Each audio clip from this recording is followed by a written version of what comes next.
While I was preparing dinner, I heard my husband's voice from the living room. "Hey." Then, the sound of our son running. It seemed he was talking to our son, but it wasn't clear. What's up?" I responded to the voice. Then my husband Evan replied, "Polly, turn off the TV." "You left the remote on the floor, didn't you?" I said to Evan. "What? So it's my fault now?" That's how the argument between us started. Things escalated from there. My name is Emily. I'm 29, working part-time. My husband Evan works for a major company and is 5 years older than me. We met at a party organized by a friend. After dating for 2 years, we got married. Evan was a bit passive, but we seemed to get along peacefully and had a good connection. We were blessed with a child, a son named Polly, now 4 years old. I took maternity leave when Polly was born, but now I'm back to working full-time. Honestly, handling household chores after a full day of work is tough, but I persevered for Polly. His smile is what keeps me going. I pack up at work, say goodbye to my boss, and head home. Today, I got a bit late. I hurried to the car and drove to pick up Polly from daycare. After parking, I rushed to the daycare classroom and found Polly playing with his teacher. Seeing me, he came over with a smile. That melted away all my fatigue. I bid the teacher goodbye, and hand in hand with Polly, we smiled our way back to the car. Once home, the real rush begins. I have to start making dinner. Home at last! I open the door with Polly and find shoes scattered all around. I tidy them up and walk with Polly into the living room, where Evan is lying on the floor under the table watching TV. "You're home already?" "Yeah, just had meetings today," he replies without taking his eyes off the TV. I half sigh, half laugh at the sight of him. "Hey, did you do any housework?" No," he responds nonchalantly, prompting a sigh from me. "But you said the one who gets home first would do it." "There was nothing to do," I retort, a bit irritated. "Of course there is. What about the laundry drying in the bathroom?" "Oh, right." His clueless tone exasperates me. It's not just that. He keeps laughing at the TV. Hopeless, he's not listening. I start preparing dinner. Then I hear Evan shout, "Hey!" "Huh?" After a moment of silence, Polly starts crying. "What's wrong?" "Polly turned off the TV." He must have left the remote on the floor. If you left it on the floor, of course Polly would step on it. "What, so it's my fault?" Evan retorts, sounding annoyed. "Well, it can't be helped, right? No need to yell." "Whatever." Evan walks off to another room. Really? Who's the child here? I continue with dinner, unbothered. Finally, dinner's ready, and I go to call Evan. "Dinner's ready. Hey." No response. Is he ignoring me? That's what it seemed like. Then the door opens, and Evan comes out expressionless. He doesn't say a word to me. He just sits at the table and starts eating. "Here we go again," I mutter to myself. Evan has this habit. When he's upset, he ignores people. It's really tiresome. I've been turning a blind eye, but it's honestly draining. I know it won't end unless I make the first move. Evan's just like that. Unaware, our son Polly says, "Let's eat." He starts eating the curry I made. "Curry's yummy," he says with a smile. It is, isn't it? I can't help but smile back. "Hey, Daddy." Polly tries to talk to Evan. Evan doesn't respond at all. Unbelievably, he's even ignoring our son Polly. I'm irritated, but don't want to fight in front of Polly, so I hold back. Daddy's just thinking about work right now. "That's right." Polly starts eating again, seemingly unbothered. "There's more if you want seconds." "Okay." Watching Polly's carefree smile is reassuring. I wonder if Evan remembers our plan to go to the aquarium the day after tomorrow. I'm really worried about it, but since we can't talk, there's no way to confirm. Feeling anxious, I decided to go to bed, as I was tired today. But the next day, Evan continued to ignore me. In the morning, he got up and left the room without a word, passing by me with a blank face. The air was tense from the start. It was a terrible morning. The situation always drags on. I could apologize to make him feel better, but I don't think I did anything wrong this time. I can't bring myself to apologize for something like that. It's unreasonable to take it out on Polly, even if it's his own fault. If I apologize now, I'll just end up bottling up my stress until I explode. Then Polly ran up and hugged Evan. And Evan said, "You stink. Don't talk to me." Stink? Who does? It's Polly. He's had an accident again. I thought it couldn't be true since Polly sleeps with me, but there was a smell. Oh, when did this happen? I changed Polly's clothes. But Evan shouting at Polly showed he was still in a bad mood. Evan rarely shouts, so I knew this wasn't a good sign. Evan got dressed and left for work. Tomorrow is the day we promised to go to the aquarium as a family. I tried to forget about Evan's mood and prepared for the aquarium trip. I wondered when Evan would come home today. That's what I was thinking. I decided to use the shark backpack with a zipper we bought at the aquarium last time for Polly's bag. "This is your bag, Polly." "Yay, it's cool." Polly's smile with the backpack on his back made me smile too. We were happily preparing. Still, there was no word from Evan. As night fell, he neither called nor came home. "Let's eat dinner, Polly. Daddy won't be back for a while." "Okay." We ate dinner without Evan. "Tomorrow is aquarium day," Polly said with a smile. "Yes, it is," I smiled back. Honestly, I didn't know what to do anymore, so I decided we'd go out, just the two of us.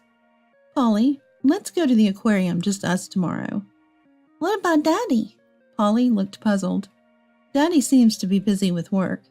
"Oh, I see. Okay." With no contact from Evan, I couldn't wait any longer and decided it was best to just go the two of us.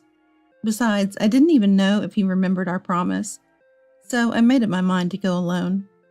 I didn't want to go out with someone who ignored me. It would be fun with just the two of us, I thought. "Daddy's mad about something, huh?"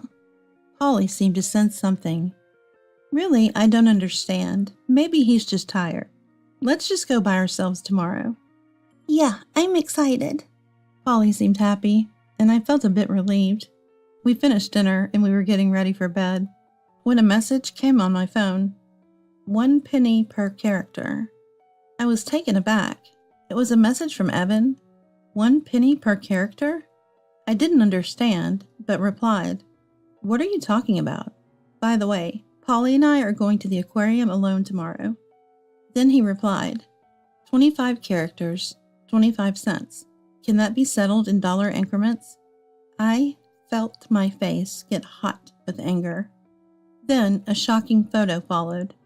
A picture of Evan with 2 men and 3 women. I was at a loss for words. A party? Then another message came. "I'm coming home now." Coming home? I thought. The door opened. I stepped out in my pajamas to see Evan. He staggered into the living room and fell asleep on the sofa. My anger was beyond control. I felt I had reached my limit. Despite telling him about the aquarium tomorrow, he was out drinking with a woman without any contact. I couldn't contain my anger as I thought about it. I decided to leave this house. That's what I decided. I couldn't believe he asked for money and then sent a picture from a party. It felt almost like infidelity. That's what I thought. I left Evan as he was and went to my room to pack my things. After packing, I called my friend Wendy, who lives on the floor below. "Sorry, can I stay over tonight?" "Now? At this hour?" Wendy sounded a bit perplexed. "It's okay though." "Thank you." I carefully wrapped sleeping Polly in a blanket, grabbed our things for tomorrow, and left the room. I glanced at Evan and saw a shocking sight. For some reason, I took a photo of it. Then carrying Polly, I quietly opened and closed the door to avoid making noise. I went downstairs and rang Wendy's doorbell. Wendy looked surprised when she opened the door. "What happened?" "Sorry, a lot has happened. Can Polly sleep first?" Wendy laid out a futon in one of the rooms for Polly. "What's going on? Tell me." I told her about Evan always ignoring me, asking for money, and sending a party photo. "A party?"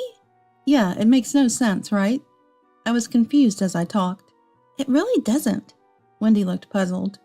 I feel like having a drink. I can't sleep, but tomorrow I'm going to the aquarium with Polly, so just one. Going to the aquarium? Okay, I understand.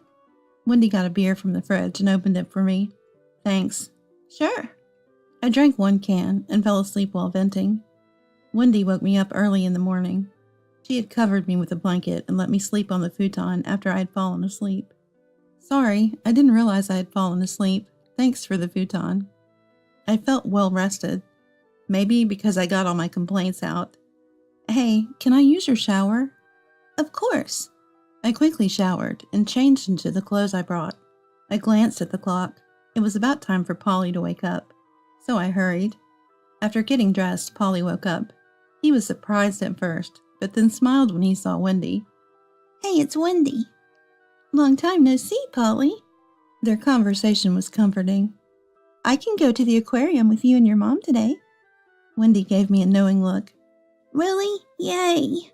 I felt relieved that Wendy would be joining us. We got ready and arrived at the aquarium. Polly was very excited. Polly and Wendy ran ahead into the aquarium.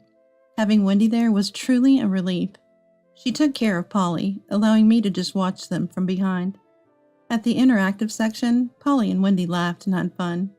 After this section, Polly ran off to a tank. I said to Wendy, "Thank you, Wendy." Seeing my expression, Wendy replied, "It must have been tough. Don't worry, I'm having fun." Her words made my emotions swell up. Yes, I had been through a lot. Tears welled up in my eyes. The date was wonderful. It felt like the first free day in a long time. We had a great day, forgetting about reality. We ate lunch at the aquarium, had dinner on the way back, and returned to Wendy's place. Polly fell asleep immediately. He must have been exhausted. That night we stayed at Wendy's place again. Sorry for the staying again. Sure, that's fine. I was really grateful to Wendy. Then how about we try the new drink at the cafe tomorrow? Oh, they have a new one? I hadn't enjoyed a cafe visit in a while. Yeah, I've tried it once. It's delicious. Wow, let's go. In this comfortable space, I had completely forgotten about Evan. The next morning, the three of us went to the cafe, ordered the new drink, and had a pleasant chat. Polly couldn't sit still for long, so we soon headed back to Wendy's place. I realized I could have fun even without Evan. That's what I was thinking. While eating cookies at Wendy's, the doorbell rang. Who could it be? Evan, maybe? I felt a bit tense. I'll check. I told Wendy, and looked at the doorbell camera. As expected, Evan was standing there. I slowly opened the door. Evan was standing there arrogantly and screamed at me.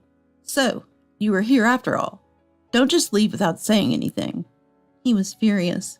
Are you kidding me? No food at home, and I can't reach you on your phone. He was ranting with an angry expression. His words about the phone made me furious.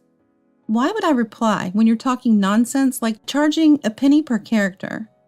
I faced Evan squarely and said, It's not my fault. Why are you acting like the victim? Evan looked around, surprised. I had blocked all notifications from Evan.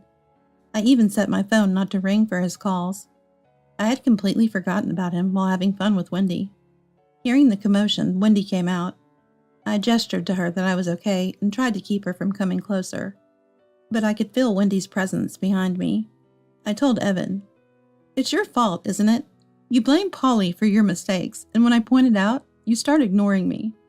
Evan looked at me astonished. And then, the first thing you say after all this time is about charging per character. Don't joke around. Evan started to argue. That's because you get mad over unreasonable things. Who's being unreasonable? Of course Polly will step on a remote if you leave it on the floor. Evan started to quiet down. And ignoring Polly too? Unbelievable. Because Polly turned off the TV. I felt my face getting hot. So how many times do I have to tell you? It's your fault, and you ignored him because he turned it off. I was speaking with intense emotion. Don't be absurd. How old do you think Polly is? Evan, overwhelmed by my accusations, had nothing to say. Who's the child here? Ignoring someone when you don't like something? And this, what about this picture? Picture? I took out my phone and showed Evan the party picture. What's this? Evan looked pale. That guy sent it, didn't he? Later, I found out it wasn't Evan who sent the picture, but one of his friends. It was an unfortunate picture for Evan, undoubtedly. What's this all about? I'm sorry. I demanded an answer. Sorry? I made up my mind, and I told Evan. I'm divorcing you. I can't deal with you anymore. No, that's an overreaction. Evan was shocked and panicky. This is infidelity. I can't stay with someone like that. It's not infidelity. That's exaggerating. Evan was in a state of shock. And look at this. I showed another photo on my phone. It was a picture of Evan sleeping in the living room after he returned home nonchalantly following the party picture. Incredibly, Evan had wet himself. I had captured this shocking moment in the photo. I showed Wendy the photo. Oh, Wendy looked bewildered. Hey, stop it. Stop it. Evan was panicking. Also, maybe it's just me, but the other day when you yelled at Polly for smelling, that was you, wasn't it? Evan looked caught off guard. What? That day, Evan had woke up staggering. I found a lot of alcohol cans in the room and realized he'd been drinking heavily. And probably he was the one who had an accident, not Polly. Polly hadn't wet himself that day. I sighed when I told Wendy. I don't think I can be with him anymore, Wendy. Uh-oh? Evan was stuttering, unable to find words. Then Polly came over. Daddy? Hey, Polly. As Polly approached innocently. Polly, let's go wash your face first. Wendy took him away. Evan started. I'm sorry. I'm tired from work and everything. I apologize. That party picture, that wasn't me. I didn't know anything about it. He was clearly lying. Not you? That's different. Really. I'm sorry for ignoring you. And the money thing. Evan, begging, began to cry in front of me. I'll say it again. I can't do this anymore. Please. Let's divorce. Goodbye. I slammed the door. I ignored Evan shouting outside. It faded away, and everything was quiet. I felt so relieved after saying what I wanted. Back in the room. Are you okay with that? Wendy asked. Yes, I feel relieved. That's good then. Later, the divorce was finalized through a lawyer. I heard Evan had boasted. I have my wife under my thumb. She loves me so much, she won't mind this photo. At the party, his friends tried to stop him, but he was too drunk. The rumor of our divorce spread in his company, and everyone seemed to agree it was justified. Poor man. He must be uncomfortable at work. Well, it's only natural for ignoring someone for such a reason. He always made me feel lonely. No one would understand such behavior. I was worried about managing alone with Polly after the divorce. But now my parents come over and help. They visit almost every day, which is a big relief. My parents say, "We enjoy it, so it's fine." Polly is happy being with them, always smiling. Leaving him was the right choice. I couldn't relax with him around. Felt like I wasn't even home. Honestly, his ignoring had happened before. I had reached my limit. Deciding to divorce was the right decision. Life is manageable now. I'm determined to do my best for Polly's smile. With that resolve, I head to work with a smile.